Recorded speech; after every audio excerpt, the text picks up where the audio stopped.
So this class we can write the formula for sodium hydroxide. So step 1 ಏನು ಮಾಡಬೇಕು? Step 1 write the symbol. Left side ಯಾವ್ದಿದೆ? Sodium ಇದೆ. Sodium symbol is Na and step 1 ಅಲ್ಲಿ hydroxide group ಇದೆ, ಅದು OH. And step 2 write the valency. So sodium valency we know that 1, correct. 1 ನ ಮೇಲೆ ಬರೀರಿ. and hydroxide suffix id ಅಂದ್ರೆ negative charge, OH ಇದು ಕೂಡ 1 ಮೈನಸ್ ಆಗಿರುತ್ತೆ. ಸೊ ಲೆಫ್ಟ್ ಸೈಡ್ 1 ಪ್ಲಸ್, ಯಾಕಂದ್ರೆ ಮೆಟಲ್. ಅಂಡ್ ಸ್ಟೆಪ್ 3 ವೇಲೆನ್ಸಿನ ಇಂಟರ್ಚೇಂಜ್ ಮಾಡಬೇಕು. Interchange the valency. Sodium and OH ಇದೆ, ಸೊ 1 ನ ಈ ಕಡೆ ಕಳಿಸಿ, means interchange the valency one send this side and this one send this side.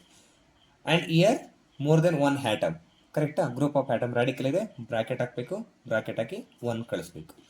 Then step 4 ಏನು ಮಾಡಬೇಕು? ವೇಲೆನ್ಸಿ ಪಾಸಿಬಲ್ ಇದ್ರೆ ಡಿವೈಡ್ ಮಾಡಬೇಕು. ಡಿವೈಡ್ ಆಗುತ್ತೆ ನೋಡಿ, 1 1 1 1 1 1 same we are getting. So ಇಲ್ಲಿ ಮಲ್ಟಿಪ್ಲೈ ಮಾಡಿದಾಗ 1 ಹೈಡ್ರೋಜನ್ ಅಂಡ್ 1 ಆಕ್ಸೈಡ್ ಸೇಮ್ ಬರುತ್ತೆ.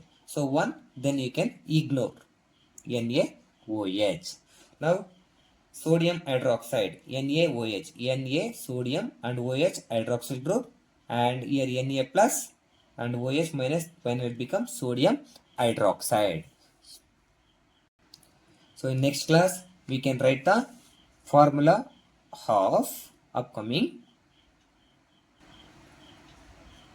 iron 2 sulfide. We can see in the next class. Please subscribe it and share the video. Thank you.